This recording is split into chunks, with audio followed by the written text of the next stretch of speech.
তো first of all আমরা কথা বলবো যে আসলে জ্ঞান কিভাবে আসছে বা আমরা জ্ঞান বলতে কি বুঝি। এটা একটা ধারণা। এটা সবচেয়ে ভালো ধারণা আছে হচ্ছে আমরা বাইবেল থেকে নিতে পারি, যেহেতু আমরা সবাই এখানে অ্যাব্রাহামিক রিলিজিয়নের খ্রিস্টান, ইহুদি, মুসলিম সবগুলো তো অ্যাব্রাহামিক রিলিজিয়ন, ইব্রাহিমের সন্তানদের রিলিজিয়ন। সো এখান থেকে আমরা রেফারেন্স নিতে পারি to get the idea of it. তো ফার্স্ট অফ অল আপনারা অনেকেই প্যারাডাইস লস্ট পড়েছেন, যেহেতু আমি তাত্ত্বিক নই, থিওলজির লোক নই, এই জন্য আমি লিটারেচার থেকে রেফারেন্স দিব। মিল্টনের প্যারাডাইস লস্ট পড়েছেন, ঠিক আছে। পৃথিবীতে অনেকেই মনে করে যে ধরেন আমি একটা ভুল করলাম, তো মানুষ বলে সবই তো স্রষ্টার ইচ্ছাতেই হয়, তো আমি ভুল করলে দায়টা তো স্রষ্টার উপরেই যাবে। এরকম অনেক দাবি আমি দেখেছি, ইউটিউবেও আসে, অনেক ইন্টারন্যাশনাল স্কলারও এই ধরনের কথাবার্তা বলেন। তো এটার একটা খুব ভালো এক্সাম্পল প্যারাডাইস লস্টে দিয়েছেন মিল্টন। উনি বাইবেল থেকে নিয়েছেন, মানে আদম অ্যান্ড ইভ, আপনার ঘটনাটা জানেন, প্যারাডাইস থেকে যখন তাদের বের করে দেওয়া হয়, এই ঘটনাটার ভিতরেই জ্ঞান জিনিসটা আছে। কিভাবে? স্রষ্টা হচ্ছে মানুষকে আসলে রাইট অ্যান্ড রং এই দুইটা জিনিস মানুষের ভেতরে ইনেট দিয়েছেন। কিভাবে? যখন তারা ভুলটা করলো, ভুলটা ওইখানে যখন হলো, তখন তারা স্রষ্টার কাছে ক্ষমা চেয়েছিল। আপনারা অনেকেই কিশোর সংশোধনাগার জিনিসটা জানেন, বাংলাদেশেও আছে। অল্প বয়সে যদি ভুল করে তাকে কোথায় পাঠানো হয়? জেলে, সংশোধনাগারে। তারপর সে যদি সংশোধিত হয়, তারপর তাকে সাধারণ লাইফে আবার ব্যাক করানো হয়। ওরা যখন ভুলটা করলো, তখন ক্ষমা চাওয়ার পরে স্রষ্টা বললো যে ঠিক আছে, তোমাদেরকে আমি একটা কিশোর সংশোধনাগারে পাঠালাম, কিন্তু সংশোধনাগারে যেতে হবে, তো যাওয়ার জন্য আপনাকে কী দেওয়া হলো? আমানত দেওয়া হলো। এটা হচ্ছে সূরা আহজাবের 72 নম্বর আয়াতে বলছে কুরআনে। যেহেতু আমি বললাম যে যারা কিতাবে বিশ্বাস করে তাদের 4টা কিতাবেই বিশ্বাস করতে হবে, যে কিতাবগুলো এখনও বর্তমান আছে, কিছু কিছু হয়তো ফুলি পাওয়া যায় না।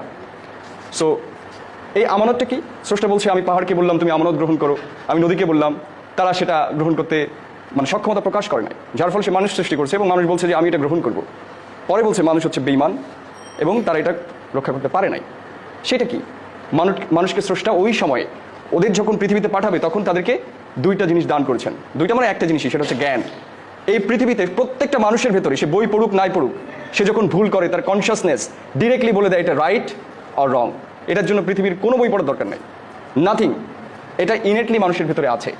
এমনকি মডার্ন সায়েন্স, আপনি প্লেটোর কথা চিন্তা করবেন, সে আইডিয়ালিজমের কথা বলেছে যে আমরা একটা ভাব থেকে বাস্তবে আসছি। প্লেটো স্বীকার করছে। ইভেন যারা নোম চমস্কি পড়ছেন, এখানে লিঙ্গুইস্টিক্স আছে, খুবই রিলিভেন্ট নাও, সেও বলছে ইনেটিজম, মানে মানুষের ভেতরে ভাষা শেখার স্ট্রাকচার রয়েছে, মানে সে স্রষ্টা প্রদত্ত এই বিষয়টাকে অ্যাকনলেজ করছে। তার মানে আমরা যে জ্ঞানের বাইনারিতে হাজির হচ্ছি, ইজ ইট রাইট ও রং, এটার জন্য আসলে পৃথিবীতে কোনো বই পড়ার আসলে দরকার নাই।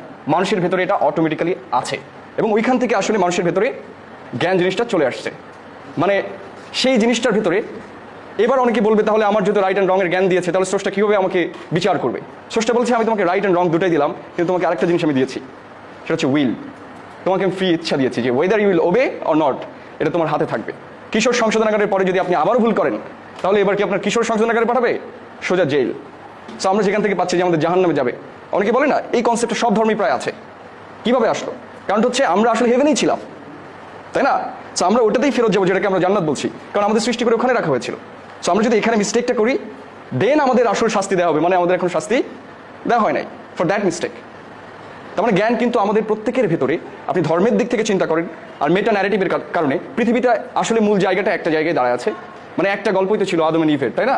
ওখান থেকে প্রত্যেকেই আমরা চলে আসছি, ফলে ওই জ্ঞানটা কিন্তু আমরা সঞ্চারিত হিসেবে পেয়েছি, ঠিক আছে? That's the thing. তারপরে যেটা আসে সেটা হচ্ছে মানুষের উইল টু পাওয়ারের কারণে মানুষ তার মতো করে পৃথিবী ইচ্ছা মতো যা ইচ্ছা করার সুযোগ পেয়েছে, ঠিক আছে? তার মানে সে প্রথম অর্ধে যখন সে ভাষা সৃষ্টি করেছে, প্রথম অর্ধে সে নিজের মতো করে জ্ঞানকে বিনির্মাণ করেছে, তৈরি করেছে। কোনটা রাইট কোনটা রং সে নিজেই জাস্টিফাই দেওয়ার চেষ্টা করেছে।